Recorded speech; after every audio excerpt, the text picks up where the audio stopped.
Atos capítulo 18, versículos 9, 10 e 11, por gentileza. Diz assim a palavra de Deus: E disse o Senhor em visão a Paulo: Não temas, mas fala e não te cales, porque eu sou contigo, e ninguém lançará mão de ti para te fazer mal, pois tenho muito povo nesta cidade. E ficou ali 1 ano e 6 meses, ensinando entre eles a palavra de Deus. Amém. Queridos irmãos, eu quero pregar hoje subordinado ao tema: por que Deus animou o apóstolo São Paulo? Você que gosta de anotar, você que traz caneta para o culto de ensino, anota aí. Por que Deus animou e encorajou o apóstolo São Paulo? E eu quero começar fazendo aqui um resgate com os irmãos da condição que o apóstolo São Paulo se encontrava aqui em Atos 18. Eu lembro aos irmãos que em Atos 18, Paulo estava recém-chegado na cidade grega de Corinto, e Paulo estava iniciando os trabalhos da igreja de Corinto. E aí, quando Paulo está neste ambiente, Paulo, ele mostra-se, ele demonstra-se cansado, desanimado e desencorajado. É interessante que há no memorial, há na ideia, há na compreensão de muitos irmãos que o ministério é só prazer. E a verdade é que o ministério, ele não é só prazer. A realidade é que o ministério, ele nos exaure. O ministério nos extenua. O ministério nos supera. O ministério é causa de burnout, que é uma doença psicossomática que afeta muitos ministros do Evangelho. E o apóstolo Paulo, aqui, nesta introdução, na cidade de Corinto, e no começo, no princípio, no nascedouro da igreja e da congregação de Corinto, Paulo está superado, ele está desanimado, ele está exaurido, ele está extenuado, ele está cansado, ele está superado de fato e de verdade. E quem está falando isso não sou eu. Quem fala sobre o seu próprio sentimento é o apóstolo Paulo. Quando ele escreve a primeira carta aos irmãos de Corinto, ainda no introito da carta, ali na introdução da carta, Paulo vai expor para os irmãos, vai abrir o seu coração para a igreja. Dificilmente um pastor desnuda o seu coração para a igreja, por conta das aflições e das angústias, e por conta também das responsabilidades. Muito dificilmente um pastor manifesta os seus mais profundos e íntimos sentimentos para a comunidade de fé. Mas Paulo, ele está tão extenuado que quando ele pega a pena para escrever aos irmãos de Corinto, ele vai descrever para os irmãos qual era o sentimento que ele tinha. Se você puder abrir a sua Bíblia na primeira carta de Paulo aos Coríntios, no capítulo 2, o versículo de número 3, aqui Paulo vai confessar, aqui Paulo vai expor, aqui Paulo vai explicitar, aqui Paulo vai exteriorizar para a igreja que ele estava desanimado quando ele esteve com os irmãos. Olha o que diz primeira carta de Paulo aos Coríntios, capítulo 2, versículo 3. Ele disse: E eu estive convosco, Olhem as adjetivações, vejam as qualificações que Paulo vai impor para si mesmo, quando ele esteve com os irmãos em Corinto, no início da igreja. Ele diz: quando eu estive convosco em fraqueza. Depois ele vai falar em temor, e aí esse temor vai evoluir, esse temor vai progredir, esse temor vai amplificar-se, esse temor vai se transformar naquilo que Paulo vai chamar de grande tremor. Então ele diz: quando eu estive com vocês, eu estive em fraqueza, eu estive em temor e eu estive também em tremor. E por que é que Paulo está desanimado? Por que é que ele está desencorajado? Algumas razões que o próprio texto de Atos 18 nos apresenta. Vamos ver. A primeira razão por conta ou que gera o desânimo de Paulo está no versículo 1 do capítulo 18 de Atos, que é um fracasso de Paulo em Atenas. Então, em primeiro lugar, Paulo está desalentado, Paulo está desencorajado, Paulo está desanimado por causa de um fracasso em Atenas. E ele explicita, ele manifesta isso em Atos 18:1, quando ele fala que ele chega em Corinto a partir de Atenas. Os irmãos aqui são grandes conhecedores das Sagradas Escrituras e sabem muito bem que em Atos 17, Paulo esteve em Atenas. E Atenas era o berço da intelecção, da intelectualidade, da erudição, da cultura, da sabedoria, da filosofia grega. Atenas era o grande berço do helenismo. E lá em Atenas, Paulo vai dirigir-se ao Areópago, que era o anfiteatro. E aí ele vai enfrentar lá discípulos de Epícuros, os epicureus, e também os discípulos do estoicismo, os estoicos. E ele vai ali pregar a respeito do Deus desconhecido. E os irmãos sabem muito bem que Atos 17 é uma das melhores pregações de Paulo. Alto nível hermenêutico, alto nível exegético, alto nível de exposição das verdades e das doutrinas bíblicas. Ele esteve em Atenas no mesmo patamar de grandeza intelectual que os atenienses. Mas aí o texto fala que quando termina a sua pregação, Paulo lança a rede, Paulo faz o apelo, e lá em Atenas, pouquíssimas pessoas receberam o evangelho. Quer dizer, ele traz um sermão cheio de elucubrações, cheio de palavras, cheio de termos, cheio de eloquência, mas quando ele faz o apelo é infrutífero. Quem foi que se converteu? Somente o vizinho do anfiteatro e a pessoa que cuidava da zeladoria. Mas nunca Paulo ganhou uma família em Atenas.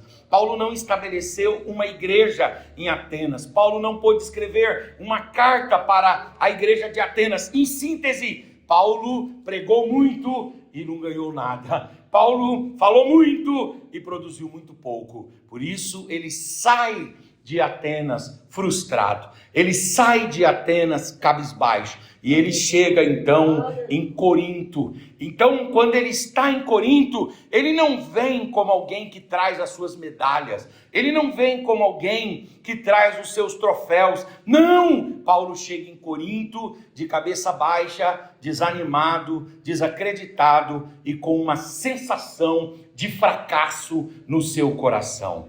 Na vida ministerial, na vida diária, na vida familiar, profissional, vocacional, a gente também passa por fracassos. A gente também se frustra. Quantos de nós nunca se frustrou num projeto, num plano, num intento? Quantos de nós não se frustrou com pessoas? Nós também, às vezes, somos afetados pela frustração. Paulo é um conosco nesse sentimento de frustração.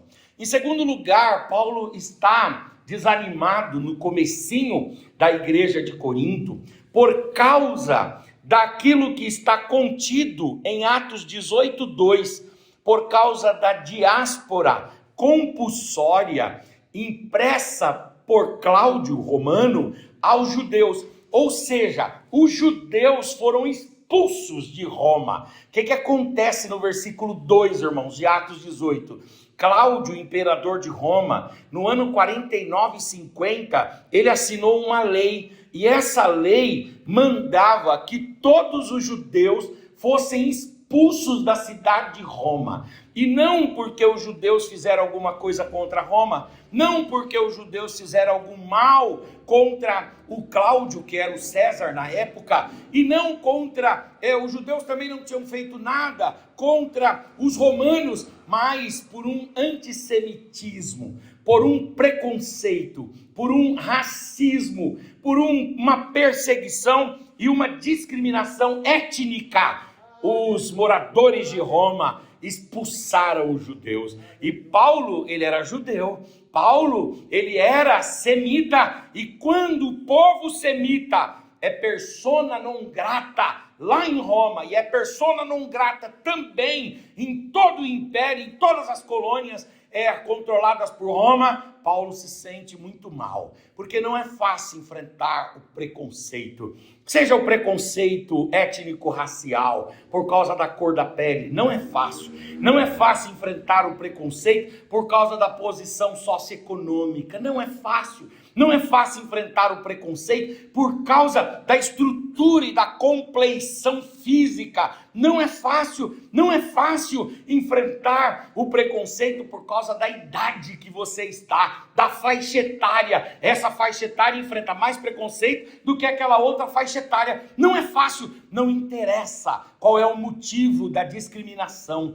qual é o motivo da marginalização, qual é o motivo do preconceito, do racismo, qual é o motivo da rejeição. Ser rejeitado não é fácil. Ser rejeitado não é fácil.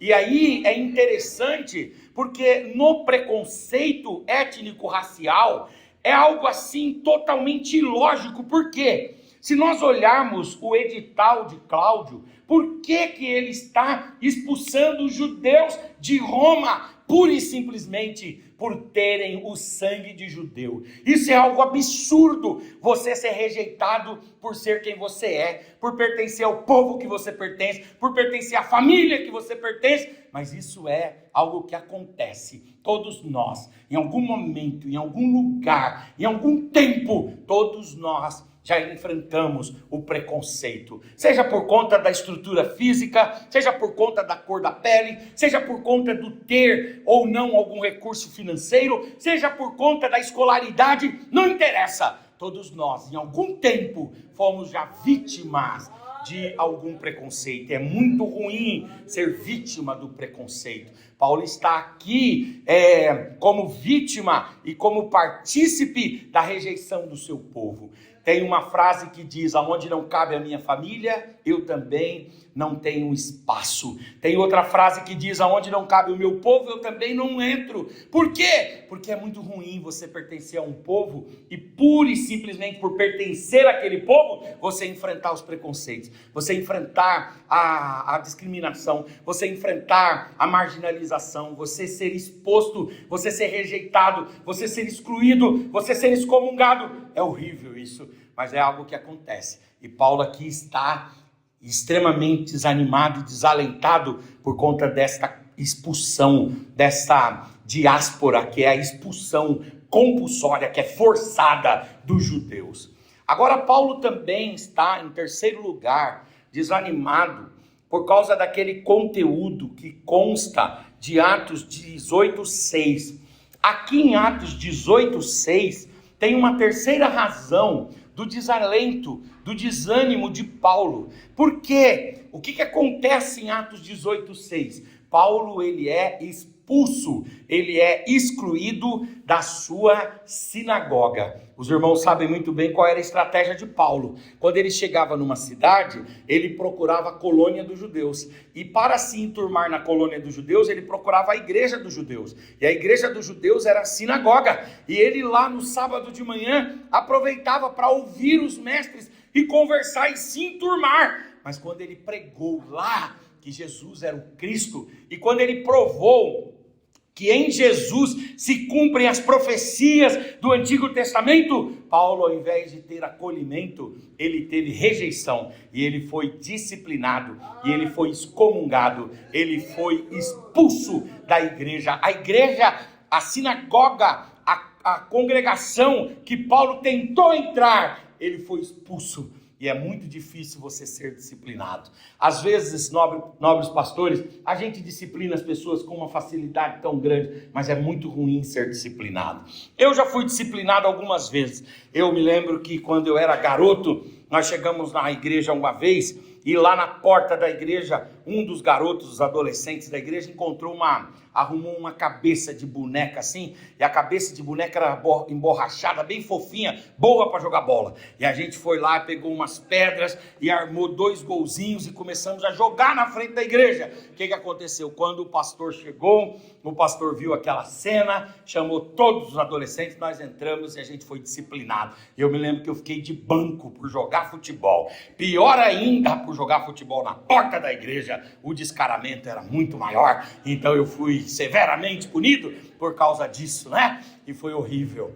Eu também fui expulso ou disciplinado de uma igreja uma vez. Por quê? Porque eu me lembro que eu cheguei para pregar numa igreja, e aí eu levei os amigos. Eu sempre vou com o kit glória, eu nunca venho sozinho, irmãos, eu sempre ando acompanhado, né? E eu levei um grupo de irmãos aquele dia para estarem conosco ali, e de repente, quando eu estou sentado esperando para pregar, daqui a pouco vem o pastor da igreja, me chama numa salinha, eu vou lá conversar com ele, ele diz assim: você não pode pregar. Eu falei: por que não? Porque você foi disciplinado e eles te excluíram do ministério. Eu falei: mas me excluíram? Por que me excluíram? Que pecado eu cometi? Aí ele disse assim: você foi excluído porque você faltou em 3 reuniões, e você é obreiro, e 3 reuniões você está excluído. E eu fui excluído. E eu vou dizer uma coisa para os irmãos: é muito ruim ser excluído.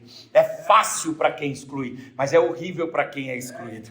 Aquela marca fica. Paulo aqui, ele foi expulso da sinagoga. Só você que já passou por uma situação dessa de exclusão, só você que já passou por uma situação dessa de porta fechada, mesmo dentro da igreja, sabe como é difícil, é muito ruim, é algo péssimo que marca o seu coração. Você fica com vergonha e por anos aquela dor fica no seu interior. Depois, várias outras vezes já me chamaram para pregar nessa igreja, mas não tem uma vez que eu não vou lá para não lembrar daquela situação constrangedora que eu passei ali, de não ter podido pregar pura e simplesmente porque faltei nas 4 reuniões e não assinei o papel. Foi algo terrível. Então Paulo aqui está desanimado por conta dessa excomungação, desta disciplina, desta severidade, desse corte do vínculo com a irmandade. Quarto lugar, Paulo está desanimado também pelo conteúdo de Atos 18:12. Se os irmãos derem uma olhada em Atos 18:12, os irmãos vão ver aí mais um dos motivos do desânimo, da tristeza, do acanhamento do apóstolo São Paulo. Aqui ele está sofrendo ações judiciais, ele está sendo conduzido aos tribunais, estão levando Paulo ao judiciário. Paulo está sendo colocado diante da pretória romana, o pretor romano, o julgador, o magistrado, o juiz.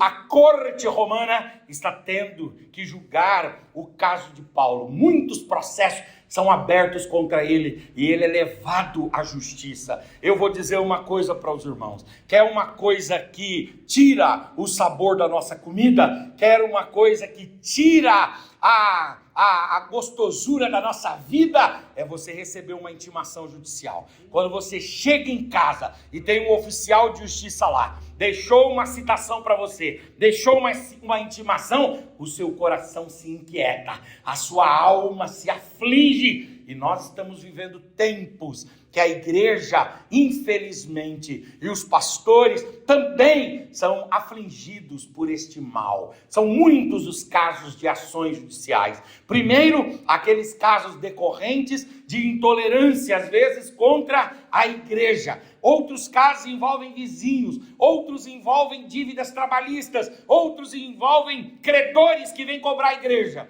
Esses dias eu estava no fórum e aí eu participei de uma audiência minha, eu sou advogado, aí eu participei de uma audiência minha e lá eu fico assistindo outras audiências até que a minha audiência aconteça. Eu gosto sempre de chegar um pouquinho antes, e aí eu estava assistindo e era o que o caso que veio antes do meu caso? Era o caso de uma pessoa que trabalhou na igreja, ingressando com uma ação trabalhista contra a igreja, e aquela situação vexatória. A própria juíza olhou e disse: mas vocês não são crentes da mesma igreja? Vocês não são da mesma comunidade? E houve uma tristeza, um constrangimento. Eu, como crente, me deu vontade de sair correndo da sala. Por quê? É horrível, mas isso acontece. E não é de hoje, isso não é novo, isso não é de agora. Isso é algo que acontece desde Paulo. Paulo estava lá colocado, posto, ele estava lá imposto diante do magistrado, diante do pretor, e isso abala o coração,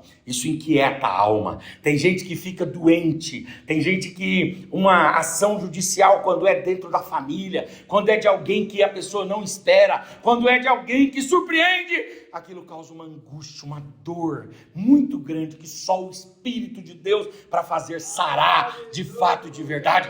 Isso nos exaure, isso nos extenua, isso de fato e de verdade abala as nossas estruturas. Por mais rigorosos, por mais resilientes, por mais resistentes que sejamos, isso nos abala. Quando você chega em casa e tem ali uma intimação, uma citação.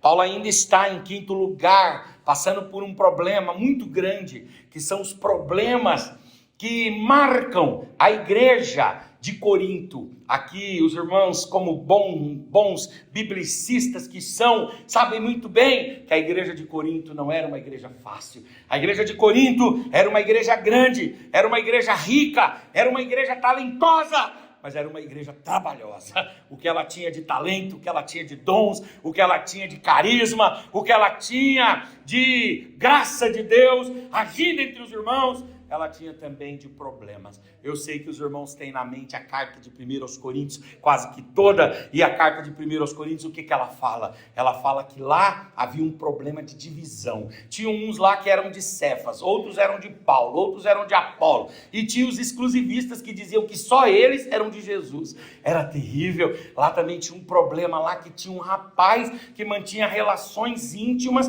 com a própria madrasta, com a vênia do pai e com a permissividade dos irmãos. Paulo colocou a mão na cabeça e disse: como é que vocês aceitam um negócio desse? O menino tendo uma relação incestuosa com a própria madrasta. Era o problema da igreja de Corinto. A igreja de Corinto era uma igreja tão complexa que Paulo vai falar: irmãos, não levem uns aos outros ao judiciário. Por quê? Havia um hábito, havia uma cultura de judicialização, de litígio, de conflito, de guerra, de lide entre os irmãos, e um levava o outro aos magistrados ímpios. Paulo diz: vocês vão julgar anjos, como é que vocês levam as causas de vocês para ímpios julgarem? Pelo amor de Deus!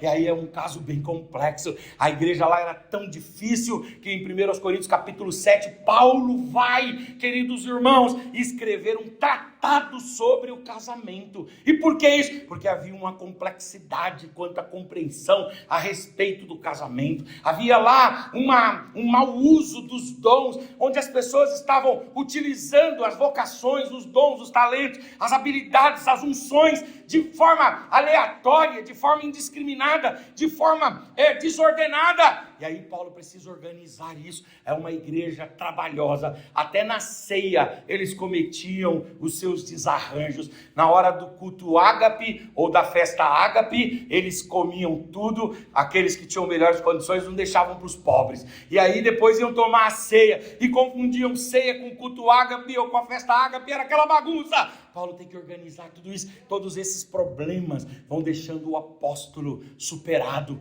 O apóstolo vai ficando magoado, vai ficando entristecido. Em sexto lugar, Paulo também está muito aqui desacreditado, desanimado, desalentado por causa do descrédito do seu ministério. Quando a gente lê Atos 18, nós não percebemos a igreja de Corinto destratando Paulo. Quando a gente lê a primeira carta de Paulo aos Coríntios, nós não vemos a igreja destratando Paulo. Mas quando a gente lê a segunda carta de Paulo aos Coríntios, a gente entende que a segunda carta de Paulo aos Coríntios, na verdade, é uma defesa do seu apostolado, é uma defesa da sua autoridade. Sabe o que os irmãos de Corinto diziam sobre Paulo? Que quanto em relação à sua escrita, ele era até bom, mas a sua presença era uma presença desprezível. Eles diziam, ele é desprezível na sua presença. Os melhores biógrafos de Paulo vão descrevê-lo como um judeu de pele morena. Ele não era aquele judeu branco, ele era um judeu mais para o moreno, mais para o negro. Ele era um judeu moreno.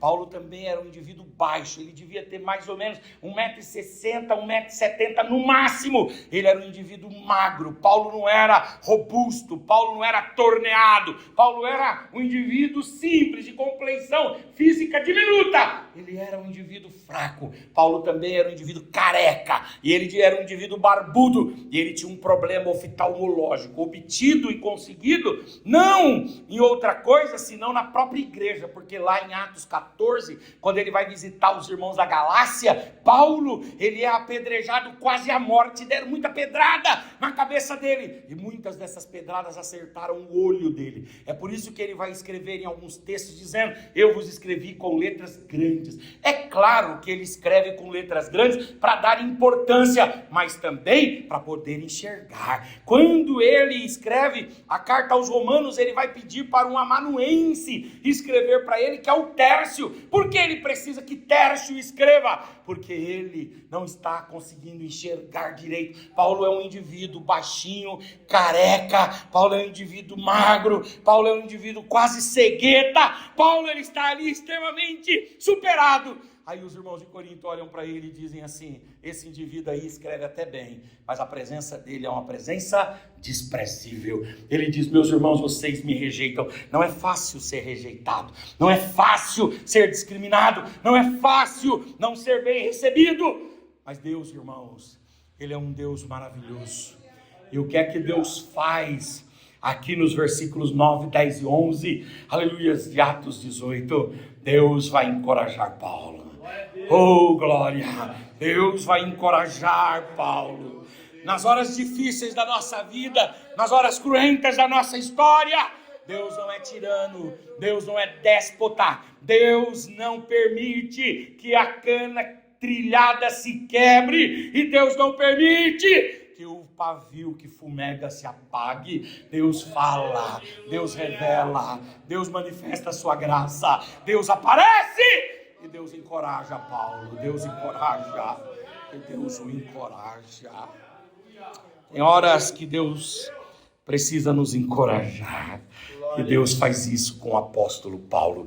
Deus vai encorajar o apóstolo. Eu não sei quais têm sido as contingências e as vicissitudes pelas quais os irmãos têm passado, mas eu quero dizer uma coisa: Deus está aqui para, através da sua palavra, derramar consolo, derramar coragem e derramar ânimo sobre a sua vida. Quem recebe ânimo de Deus, levante a mão, levante a face, levante a voz, abra a boca e dê uma palavra de adoração e de louvor ao Senhor. Deus te encoraja, Deus te encoraja, Deus te anima, Deus te levanta, Deus te exalta, Deus te conforta, Deus te consola, e Deus te sustenta. Aí, para terminarmos, vem a pergunta: como é que Deus vai encorajar Paulo? Como é que Deus vai tirar Paulo do vale que ele está? Deus vai fazer algumas coisas. Fala para o seu irmão aí, em nome de Jesus, Deus sempre tem uma estratégia. Oh, glória! Deus, ele sempre tem um caminho. Oh, glória! Ele sempre tem uma estratégia. Quando você diz assim, aqui é o fim da linha, é o seu fim da linha. Mas Deus ainda tem caminhos. Deus ainda tem caminhos. Deus ainda tem saídas. Deus ainda tem criatividade. Deus ainda tem inovações. Deus ainda tem saídas. Oh glória, oh glória, oh glória. Deus vai encorajar Paulo. E como é que Deus vai fazer isso? Em primeiro lugar, Deus vai fazer isso com a chegada de Priscila e de Áquila. Se os irmãos continuarem lendo aí o texto de Atos 18, os irmãos vão verificar que nesse tempo aí, Priscila e Áquila chegam em Corinto. E o texto explica que eles chegaram em Corinto. Por quê? Porque eles estavam em Roma, mas lá o Cláudio fez o edital para os judeus saírem de Roma, então eles vieram para Corinto. E chegaram ali em Corinto. E quando eles chegam, aquilo é coragem, aquilo é ânimo, aquilo é refrigério, aquilo é alívio para a vida de Paulo. E por quê? Em primeiro lugar, porque eles eram judeus. Priscila e Áquila eram judeus. E o texto diz, eram judeus da região e da província do Ponto, mas estavam em Corinto. Eles chegaram em Corinto, e é muito bom quando um patrício chega, quando um nacional chega. Pela misericórdia de Deus, ano passado eu tive a oportunidade de pregar algumas vezes na Espanha. E quando eu estava lá pregando, alguns dias depois vai passando os tempos e tal, é uma bênção quando você vai pregando nas igrejas, mas daqui a pouco você sente falta da família, sente falta do lar, sente falta das suas coisas, né? Sente falta dos seus filhos, da sua esposa, da sua casa. E aí, quando eu via um brasileiro falando em português, mesmo que o assunto não era comigo, dava vontade de ficar lá ouvindo a conversa dele, só para saber, só para ouvir a língua. É interessante. A minha esposa morou no Canadá, ela morou no Canadá mais ou menos uns 6 meses, quase um ano, e aí ela, lá no Canadá, dizia para mim, quando ela, isso era solteira, depois que a gente se conheceu, ela compartilhava comigo, dizendo o seguinte: olha, Henrique, quando eu estava sentindo falta do Brasil, às vezes me dava uma angústia tão grande que eu ficava andando na rua procurando a bandeira do Brasil. Aí eu achava a bandeira do Brasil numa casa, dava vontade de ficar na frente da casa assim, só contemplando a bandeira. Aí ela descobriu um bar lá na cidade que ela estava, que é a cidade de Toronto, no Canadá, e aquele bar tinha lá uns brasileiros, e eles colocavam um telão, uma grande televisão, e eles passavam um programa do Brasil lá, que era o programa do Ratinho. Ela dizia: Henrique, eu nunca gostei do Ratinho, mas eu, como crente, ia para a porta lá do bar, pedia um refrigerante, sentava só para ouvir o nosso idioma.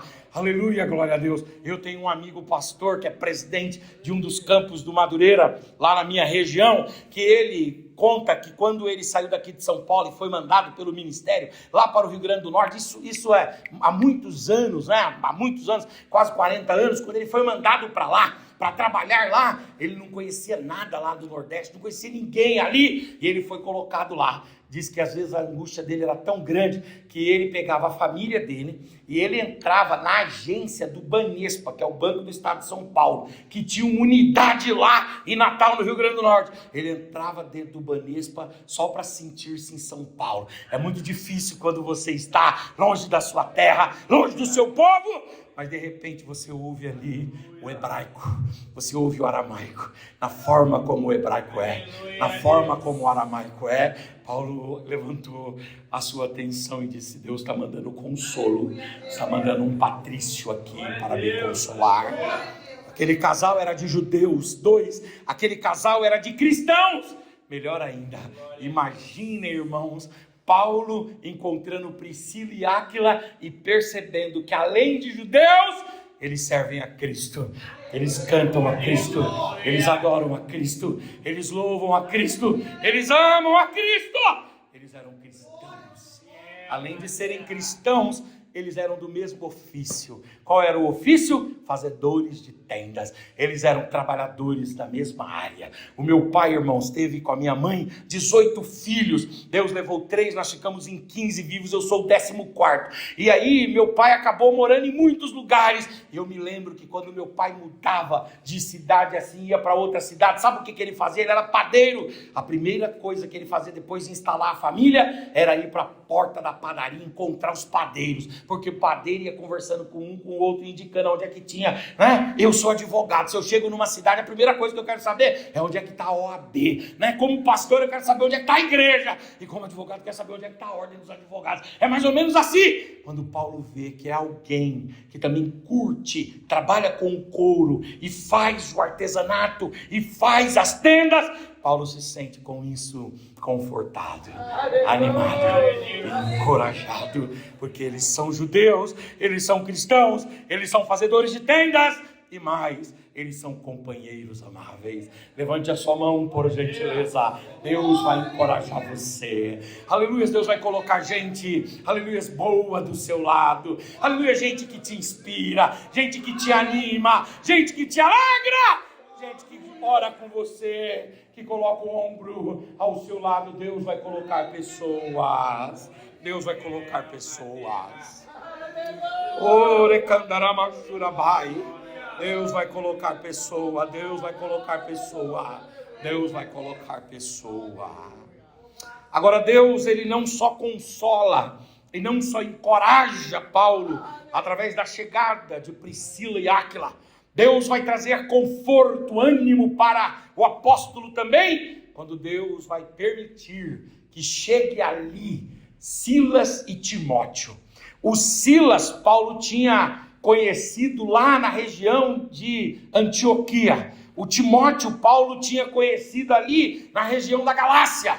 E quando Paulo esteve em Atenas, Deus orientou Paulo a mandar para a região da Macedônia, a cidade de Filipos, lá para a igreja de Filipos, Silas, que é o Silvano, e também o Timóteo. Aí Paulo termina o seu trabalho em Atenas, vai para Corinto. Quando ele está desanimado em Corinto, daqui a pouco chegam lá Silas e Timóteo. E sabe o que o Silas e o Timóteo têm a oferecer? O Silas, o companheirismo, o Timóteo, a juventude. Mas os dois juntos têm algo mais. Eles têm dinheiro para trazer para Paulo. E por que eles têm dinheiro? Porque a igreja da Macedônia, a igreja de Filipos, ela mandou uma oferta. E foi uma oferta boa, porque quando Paulo escreve a carta aos Filipenses, ele diz assim: eu recebi o que das mãos de vocês me vieram através de Silas e Timóteo. E eu quero dizer para vocês que aquilo supriu toda a minha necessidade. E Paulo vai dizer em Filipenses 4,18, eu não tenho falta de nada, eu não tenho falta de nada. É interessante, queridos irmãos, que Paulo, ele vai receber ali uma provisão de Deus, como um consolo para a sua vida. Eu quero profetizar aqui, eu posso profetizar, essa igreja acredita em profecia, com base na palavra de Deus. Deus vai mandar provisão. Eu não sei qual será o Silas e qual será o Timóteo que Deus vai levantar na sua vida. Eu não sei qual vai ser a igreja da Macedônia que Deus vai colocar no seu caminho, mas Deus me dá autoridade para dizer: fala para mim, igreja, que eu vou abrir as portas, eu vou responder a oração. Eu vou trazer provisão, eu vou trazer provisão, eu vou trazer provisão, eu vou trazer provisão, eu vou trazer provisão, eu vou trazer provisão. Levante a sua mão, você que acredita, levanta a tua face, levanta a tua voz, abre a sua boca e dê uma palavra de adoração e de louvor ao Senhor. Deus vai trazer provisão. Na terra. Deus vai trazer provisão. Maravilhoso Deus. Oh glória, oh glória, oh glória. Deus vai trazer provisão. Oh glória. Com todo respeito, eu estou aqui pedindo, com todo respeito, e estou pedindo para você fazer isso com respeito, por gentileza. Dá uma olhada no olho desse bonito irmão que está aí do seu lado.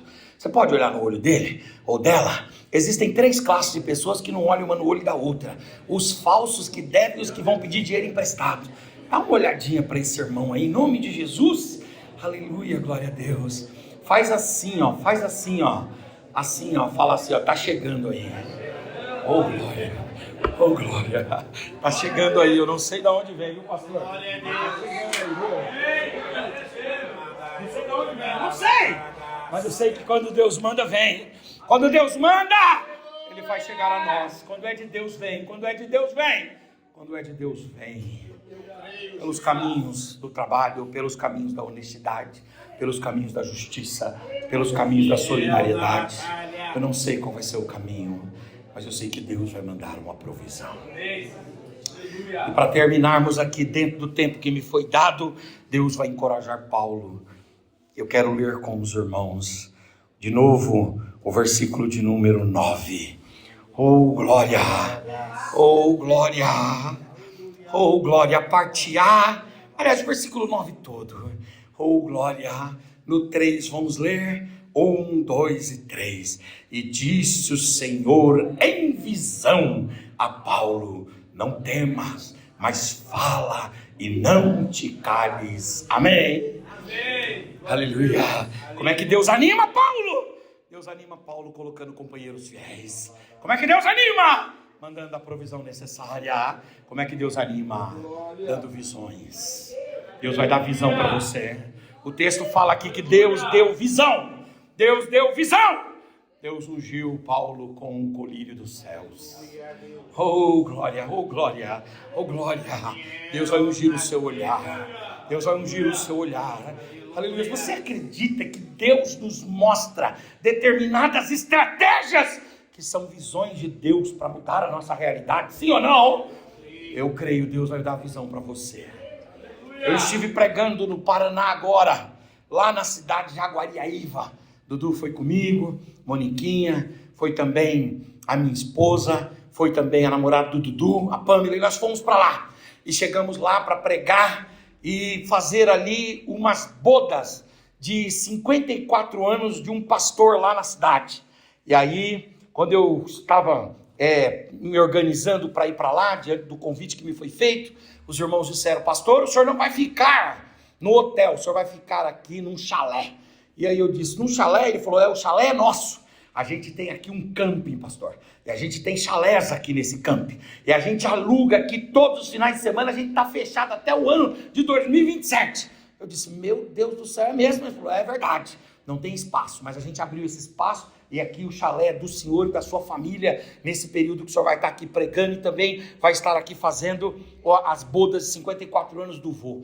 E eu disse amém. E aí, enquanto eu estive ali, a gente pôde conversar um pouco com os irmãos. E eles me contaram uma história. Os sócios lá do chalé e também do camping me contou uma história. Disse que eles estavam passando uma dificuldade financeira muito grande mesmo. Mas de repente veio a pandemia.